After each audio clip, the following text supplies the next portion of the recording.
Вот сухие палки.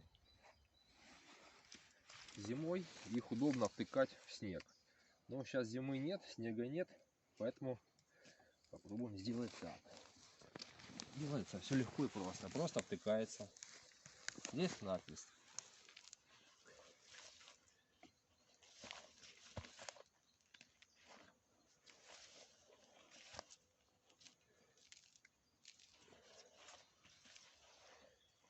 И в это перекрестие уже закладывается основа.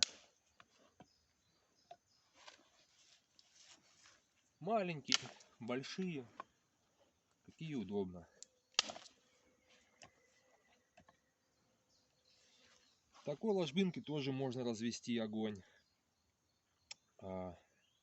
Даже сюда можно будет поставить кружку.